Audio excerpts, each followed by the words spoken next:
Potawatomi, arts, culture, and entertainment. This is a Pace production. Without further ado, I'd like to introduce Ben Johnson from our library over here. Put your hands together for Ben Johnson. Thank you. Hi, everybody. There we go. We're up on the screen. All right. So 2020 marks the 100th anniversary of the passage of the 19th Amendment, So 100 years ago, that was the single largest expansion of democratic voting rights in U.S. history. So we're here today to talk about that. Also, we're in Council Bluffs, so we're going to talk some about Council Bluffs history and our most famous suffragist, Amelia Bloomer. And hopefully we'll have a chance to talk about some art along the way and maybe some cooking if there's time, we'll see.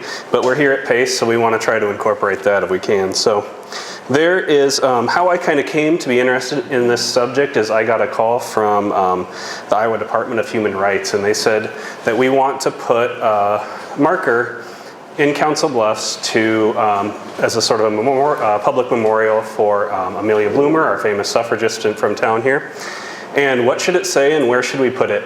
And so I had to call in my expert, and I told her I'd embarrass her and I would do it. So I called in Linda, my expert, and said, tell me all about Bloomer. So I heard this fascinating story about the history of suffrage. And so I wanted to share that story with you and sort of what I've learned over this past year on this sort of 100-year anniversary. So there's kind of a traditional story about women's suffrage in America, and it goes something like there was a convention in 1848. And then in 1920, we got the 19th Amendment. And it's kind of a linear story, but I think it's kind of simplistic because what I've learned and the one sort of takeaway that I got was that the movement was really a patchwork, a whole lot of local campaigns, national campaigns, state campaigns, everything big and small. Think of like the same-sex marriage where you have different states doing different things, but like in extreme slow motion, right?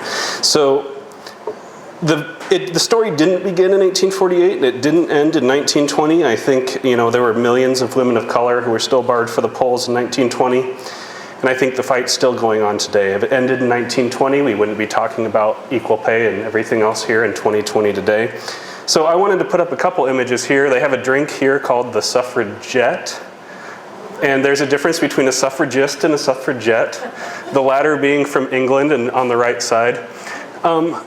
I wanted to show these images because in 2020, I think that they really resonated with me when I was looking at these images, and we see all of these protest movements and social unrest and civil disobedience sort of things happening in the culture. And the women's rights movement really pioneered a lot of those tactics. They were the first to really, with any regularity, do picketing at the White House, and even some of the more aggressive tactics like the vandalism and the all those types of things were the women's movement as well. So I think the movement kind of grew out of my understanding out of the abolition movement of the 1830s and 40s, because this was really the first time when women were sort of provided an opportunity to speak and write and organize. So people were showing up and listening to what women had to say really for the first time. And if abolition kind of paved the way, we'll see that the race issue, as so-called, was far from settled thing in the women's rights movement. Today I want to talk about two women from Iowa. We have time, Amelia Bloomer and Carrie Chapman Catt. And both of these women were white. Both of them were abolitionists. Like I said, though, this wasn't a monolithic thing. This movement had lots of moving parts, and so I don't want you to think this is the whole story of the movement. I would really encourage you to read, if you were looking for some people of color in the movement, Frances Harper, who is an amazing poet, wrote a poem called Bury Me in a Free Land, and what's amazing about her is she was arrested 100 years before Rosa Parks for not giving up her seat to a white man on a streetcar. So both of the women that we are talking about today, I think it's fair to say, said questionable things about race. I don't want to whitewash the history, but we're talking about these two Iowa women here today. And so I think Amelia Bloomer is probably the most famous resident of Council Bluffs in our history. I think that might be safe to say. She's definitely one of my favorites. So she lived in Council Bluffs from 1852 until her death in 1894, but she grew up in New York State. And If you went to the Council Bluffs School District, like I did here in Council Bluffs, you've probably encountered her before. She's part of the curricula in school. And the story, at least as I remember it, is this is Amelia Bloomer. She lived a long time ago. She wore pants. That was my takeaway. That was my takeaway from that particular lesson plan. And so Linda filled me in on all the details that I missed out on. Either they weren't presented to me or I didn't pick up on them. But so growing up in New York, Amelia had 3 entire years of schooling. That was what was necessary and appropriate for women at the time, or so they thought. And after that, she became a teacher because, you know, she had the 3 years. She knew everything she needed to be the teacher, and also a governess. And then in 1840, Amelia Jenks was her name at the time. She marries this guy by the name of Dexter Bloomer, who was a Quaker and a lawyer and, you know, pretty well-to-do guy. And they're in Seneca Falls, New York. And if you've heard the name Seneca Falls, New York, and if you know that name at all, you know it because it is the epicenter of the women's rights movement. And the fact that Amelia is from Seneca Falls, New York, and Seneca Falls, New York is the epicenter of that movement, I don't think is a coincidence, as we'll see here. I think she had a really important part to play in that movement. So when she married Dexter, you know, the traditional marriage vows at the time would have been, you know, to love, to cherish, and obey until death do us part. And Dexter removed the word obey from the vows because he really wanted to encourage Amelia and kind of give her a platform. And I only mention that, and I only mention him because I think it really shows the importance of being an ally in these social reform movements.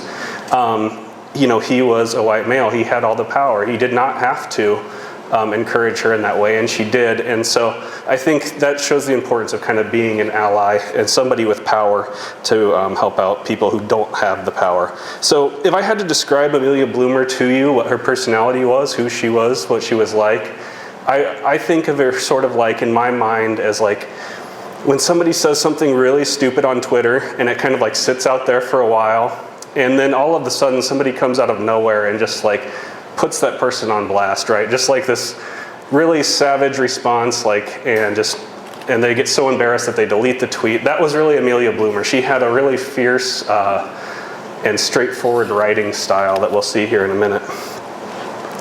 So in 1848, Amelia goes and attends the Seneca Falls Convention. This was the first women's rights convention. She was one of about 300 people there. And there she met Elizabeth Cady Stanton, who was the first president of the National American Women's Suffrage Association. And there she heard Elizabeth make her Declaration of Statements. And that Declaration of Statements read, "We are assembled to protest against a form of government existing without the consent of the governed, to declare our rights to be free as man is free, to be represented in government which we are taxed to support, to have such disgraceful laws as give men the power to chastise and imprison his wife, to take the wages she earns, the property she inherits, and, in case of separation, the children of her love." So I thought that was a really great statement, and of course Amelia was very inspired to become more politically active after this meeting. So the very next year, 1849, Amelia is appointed to the position of assistant postmaster, which no women had held a position like that to that point that I'm aware of, and some of the men didn't like it. Later, when she was working as a typesetter, she tells a story about how all of the men kind of on the crew got together and sat in the office one day, and she comes into work like, "What's going on?" And they say, "We're not going to work for a woman. We're not going to take orders from a woman. We're not going to work with you, for you. So it's either us or it's you." And she kind of said, "Okay, goodbye." And then she replaced them all with women. And if you think in the 18 whatevers, you know, that was a pretty unheard of thing. I think it's pretty safe to say. So in 1849, after meeting Elizabeth, she starts publishing this newspaper called The Lily. And what's remarkable about this paper is that it's the first publication that's really for women, right? And it was published entirely by a woman. And before we get into the content of it, I just wanted the logistics of the thing kind of amazed me, because she was working a full-time job, she was doing this on the side, and she was doing the whole thing. She was writing the articles, she was doing the letter setting, she was taking the money, she was sending it out in the post. the entire operation, just logistically, is kind of like in 1849 is pretty impressive to me. So, like I said, this was really devoted to women's issues, and I think it's safe to say it was pretty conservative at first. The publication really positioned women as sort of the defender of the home. As a side note, she never liked the name Lily. Some friends talked her into it. She went along with it and then later decided that rebranding was just too much trouble, so it stuck. But politics were not really mentioned in there too much unless it was the issue of temperance, which is something that she felt very strongly about. And we're here at Pace and they have a great cash bar, so don't listen to her too much. But this was something that I was kind of struck by. I kind of thought, okay, Amelia Bloomer, so far I'm reading about her and she sounds like really progressive, right? And in my mind, temperance, the movement for prohibition of alcohol seems like kind of a puritanical thing. It doesn't seem like it fits with my progressive image of her. So I wanted to know kind of like, why was this a woman's issue, so-called, at the time? And I learned that in the culture at the time, there were a lot of stories in the media about women that were trapped in abusive relationships. There was a lot of popular media about this, including this book here, from which this image is taken. And what you have to understand about the women is that if you were in a relationship that was abusive like this, you could not get a divorce. If you did get a divorce, you have no property rights, so you lost everything. You didn't have rights to your children, so you lose your children. And you didn't have rights to your own wages. So you didn't have any way out of that sort of situation. Now, we can blame the man or we can blame the alcohol. Regardless, she was for prohibition. And this desire to make alcohol legal really sowed the seeds of enfranchisement in her, because this is an issue that I care a lot about, but I can't do anything about it, right? So that's how she came to be for women's rights, was really because of the frustration she felt in her inability to do anything about this. And so Amelia Bloomer and her friend Susan B. Anthony, you've heard of her, right? They get 30,000 signatures of women, which, and this is again pre-internet, there's no change.org. They went around with big books and got 30,000 women to sign their names to this document. And they put it in a big ledger in a big basket, and they take it to the State House in Albany, in New York, and they say, we want a prohibition law here in the state. And the men were kind of like, what, excuse me? Like, what? But then they say, well, it's great you have these 30,000 signatures, but these are women's signatures. Like, what am I supposed to do with these? They're meaningless, right? So they say, okay, goodbye, and they sort of ignore. And so Amelia Bloomer is essentially told to stay out of it, right? And she doesn't like that. So she says, when she's told to stay out of it, she says that women bear the brunt of drunken men's behavior. So it's none of women's business. When she is a subject of poverty and degradation and made an outcast from respectable society, none of women's business. When her starving naked babes are compelled to suffer, in the name of all that is sacred, what is women's business if this is no concern of hers? So she disagreed with that. And so we mentioned that she had met one of the sort of heroes of the movement, Elizabeth Cady Stanton, and she was also friends with Susan B. Anthony. And in 1851, she introduces the two, which is a really important moment in the history of this movement, because it really brought these two huge figures of the movement together. And a lot of people say, if Amelia had stayed in New York and not gone off to the middle of nowhere town, something called Council Bluffs, wherever, she would be as famous as Susan B. Anthony or Elizabeth Cady Stanton. I believe that's probably true. But we'll see, she did a lot of good here as well. So Elizabeth starts becoming a contributor to the Lily. She's writing under the name of Sunflower. And so, yeah, fitting with the flower theme, I guess, I don't know.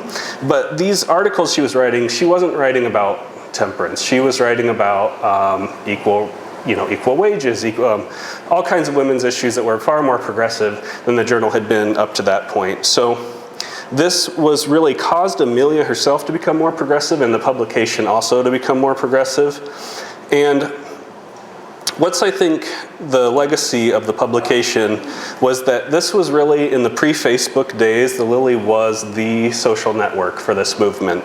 You had circulation at its peak, you had 6,000 people And this was the only really open forum that women had. You know, journalists at the time did not offer opportunities for women to publish and express their ideas.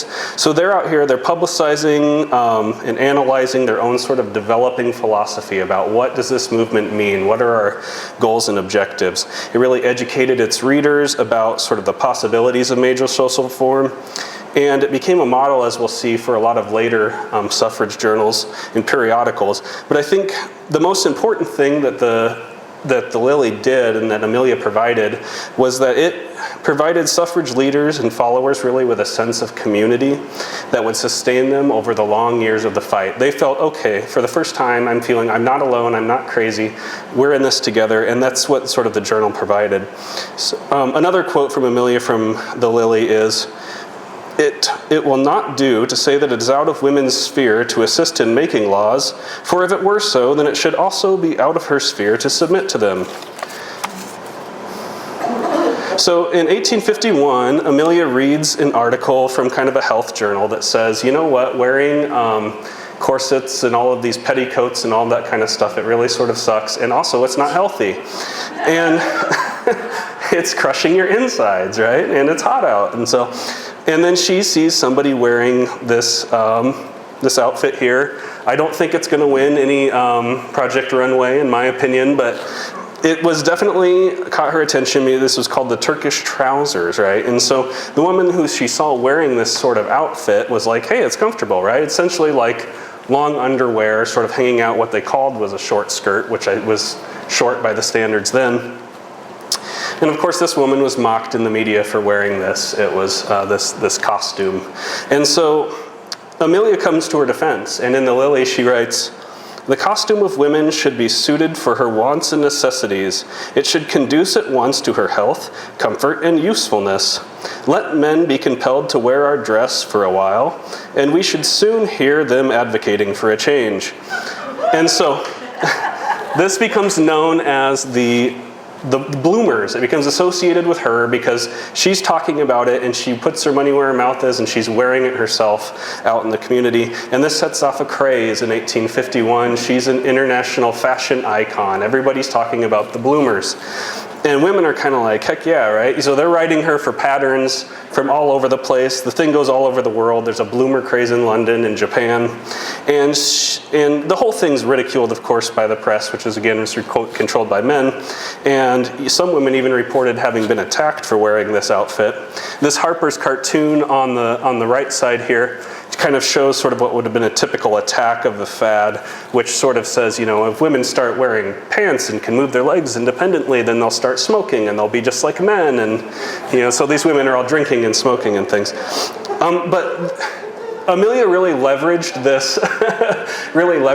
this fad, right? Because she goes out on a speaking tour and she is drawing huge, huge crowds all across the East, the Midwest, standing room only, sellout crowds. And of course, a lot of people are coming, she admits, to see this spectacle of a woman wearing pants. But she says, hey, they're coming and they're listening to me, and so I'm going to keep doing it. And she talks to countless thousands of people across the country about her issues. And it raises an issue within the movement. Was this dress reform just a distraction? Shouldn't we be talking about voting? I think it's a legitimate point, but I also think that, look, women's dress it's a thing. It's an issue that I think today, I saw on the news yesterday, a woman got arrested at a beach for wearing a bikini, like where are you supposed to wear a bikini? Some girls got kicked off a United flight for wearing yoga pants last month. And, you know, and even like somebody running for president, all we can talk about is her pantsuits, right? So clothing isn't, yeah. The other guy can look like a schlub with a $20 suit, but this is front page stuff. So because we're at pace, we talked a bit about fashion of it. I want to talk just really briefly about art, because I think it played an important part in the movement also. And if you have a chance, look at the Smithsonian Museum's website about this anniversary. It has a lot of great poetry, has a lot of great music and art of every kind. There was even a popular poem about bloomers. I won't read it to you, it's bad. It's popular, it's not good. But for every one of these pieces that was sort of meant to elevate women, there were a dozen that were meant to demean or destroy what they were doing. Just lots of really ugly types of propaganda types of pieces. And these really presented, and you see these sort of things in memes and stuff even today, this sort of idea of the angry feminist or the feminazi or whatever. And so we have over here on this left, this is the beautiful woman, the so-called real woman who's saying no votes, thank you. And then you have this woman in the back who's just angry and ugly and hunched over, and she's the suffragist, and then the poor man has to stay at home and do the dishes, and just all of these sort of ugly things. And they would take the art of the movement, turn it around, flip it on its head, give it negative connotations, and most of these were sort of reappropriations of things that artists had presented in that movement. So in 1852, Amelia moves to Council Bluffs, and Council Bluffs in 1852 was the middle of nowhere. It was a remote frontier town. The nearest railroad was 300 miles away. So running a newspaper is not possible from Council Bluffs. So she has to sell the Lily. What's kind of remarkable about this to me is this is immediately after the Bloomer craze, and she is an international fashion icon. This would be like if like Beyonce or somebody moved into your neighborhood, and it's kind of a big deal. And so, but when she moves to Council Bluffs, that's kind of the end of the story, and most of the things you read about Amelia Bloomer is she dropped off the face of the earth, we never saw her again. But she continued reading, she continued writing, and she did a lot of really great things here in the community. And so we'll talk about a few of those. And of those sort of ugly stereotypes we talked about earlier, Susan B. Anthony wrote of Amelia and Dexter to say that their marriage was one of the strongest sort of proofs against this argument that giving women political rights was going to cause disharmony in a marriage, because they were really well respected people in the community, and it was obvious that they had a great relationship, and everybody in Council Bluffs liked and respected Amelia Bloomer. She was very popular and social. So I think that just her sort of manner of being was really an argument against a lot of the stereotypes that people were trying to project onto her and to the movement. So Council Bluffs, you might see some of these pieces if you go up to the exhibit later, had a population of about 2,000 inhabitants, and she writes in her journals about how it was mostly log houses, there was no sidewalks, but she also writes about how beautiful the bluffs were with all the grass and the flowers and everything growing on them.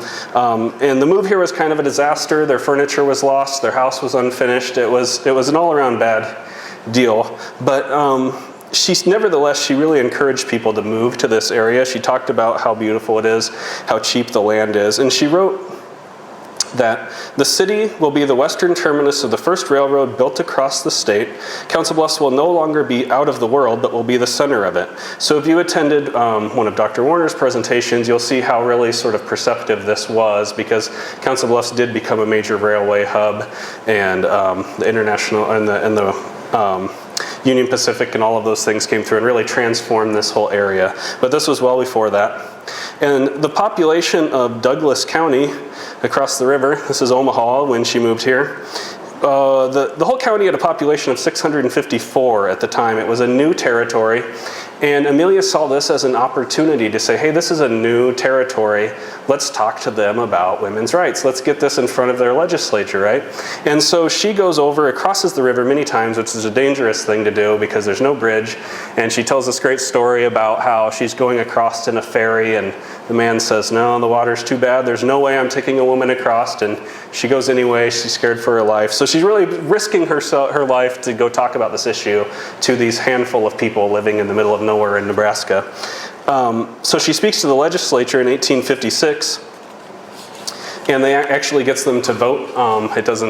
It passes one house, but not the other. But pretty remarkable thing for such a new territory. And so I think when they asked me about where are we going to put this plaque in Council Bluffs for Amelia Bloomer, my first thought was, well, Bloomer School, because I think of her as her legacy in Council Bluffs as being one of education. So there was an article in a newspaper at the time about somebody, a man, of course, writing an article says, "Hey, I heard about a woman who's an engineer. Isn't that crazy? Like, she must be really special. That's really weird." And she says, "Well, no. Actually, women there could be all kinds of engineers. They could be anything. The problem is you're not given the education and the opportunities." And so she believed really strongly in education, and so she really started housing, like literally housing in her house, like teachers. They're setting up the school system, which just did not exist. They're bringing in people to educate young people here in Council Bluffs. And remarkably, Amelia demands equal pay for the women teachers and gets it, which, you know, and we're still fighting for that today. And in the 1855s, just she was so persuasive that was a thing happening in Council Bluffs. And then goes on to establish the public library, also only for men at the time, helps with that, establishes a church, does a lot of great work with the Civil War. And this is a picture of Bloomer School, which was named after Dexter, who became the first superintendent. And I've been talking to the school district about what if we rededicate this to both of them, because really they were partners in this push to bring education to Council Bluffs. And I think that's a great legacy that she brought to this area. And I'm already out of time, so I don't have much time to talk about Carrie Chapman Catt, unfortunately, but so Amelia Bloomer did not sadly live to 1920. It was another Iowa woman who took us across the finish line to the 19th Amendment, and that was Carrie Chapman Catt, who was the president of the NAWSA when the amendment passed in 1920.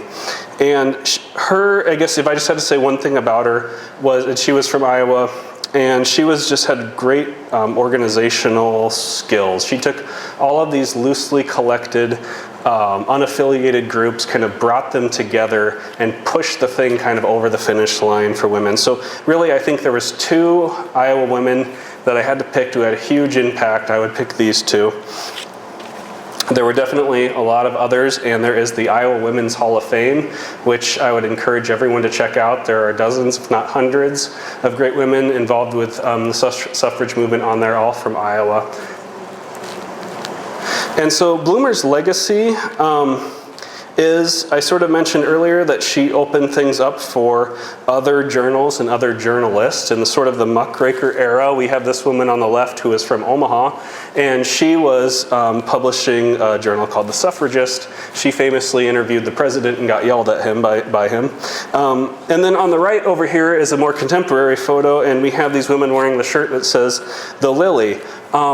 Washington Post wanted to make a publication dedicated to women's issues and politics, and they decided that to go with the name, they wanted to honor the first of its kind, the Lily. So I think that Amelia Bloomer would be really excited and happy to see all of these women in the field of journalism, that she was a pioneer of this field, and all of these women writers. I think she would also find plenty to talk about and be concerned about today. So I'm going to, in closing, read something that she wrote close to her death. Oh, I don't have time to talk about Annie, but she's a great Civil War hero and foodie, so if you want recipes after. So I think the legacy of Amelia Bloomer, I think, is, so after 1920, women get, apart from Prohibition early on, really, the women sort of voted along the same lines as men, it seems to me. At least that's what my research or sort of what I've read. And that sort of proved a point that some people who were opposed to, or at least they claimed it did, to this movement said as well, women are just going to vote the same way as their husbands. And then when they did, they kind of said, see, I told you. But really, then it's not really until Reagan you start to see a little bit of a gap, a gender gap in the voting habits, and then in Clinton it gets a little bigger, and in Obama it gets a little bigger. And I think 2020, if nobody can trust polls anymore, but it seems to be like this might be the tipping point or the watershed year where women really flex their muscles at the polls. And today it's really remarkable, I think, that a quarter of Congress is female. So I just wanted to mention that we're going to have on If you're interested, on the 11th, we're going to be speaking with Representative Marianne Hinusa, Congresswoman Sydney Axney, and Senator Joni Ernst, all about the 19th Amendment and sort of women in politics and their experiences in politics. So that'll be online if you want to attend that. I think it should be really interesting. So this is something that Amelia wrote right before her death. A man had written in a newspaper and sort of said, you know, all of these old suffragists, they're getting old, they're dying. I wonder if they would even vote, you know, now they're so old. And she, of course, even in her advanced age, was writing in her trademark style. And so I'll read just one piece of it. She says, asking if I would go to the polls and vote if the right of suffrage was extended to me, that seems a strange question for you to ask. Is it to suppose that after 40 years advocacy of women's rights to the ballot with voice and pen, who have grown old and gray in service would shirk from our duty when what was so earnestly labored for was accomplished? Is it supposed that we have been working all these long years for the fun of it, that we subjected ourselves in the early days to ridicule and odium, to censure of the press, and of male dictions of the pulpit to get a sensation and to gain notoriety?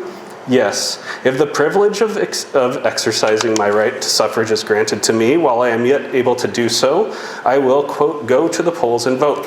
But alas, we pioneers in the cause of women's enfranchisement, who have given the best years of our lives to its service, are drawing near, or have reached and passed our allotted 70 years, and unless men hasten to do us justice, like Joshua of old, we can only view from our distance the promised glory which our sisters of the future will surely enter upon and enjoy, after we have rested from our labors and gone to our reward. So that was in 1889, shortly before her death. And again, she didn't live to see the movement, but I think that without the Lily sort of creating that social network, and without her constantly bringing these issues up in front of the press and really responding to people and not letting these negative comments just go and really elevating the discourse, I think she really had a huge impact on the movement and all of the freedoms that we enjoy here in 2020, 100 years after this great anniversary. So that's what I have to say, and thank you all for attending. Some of these... Thank you.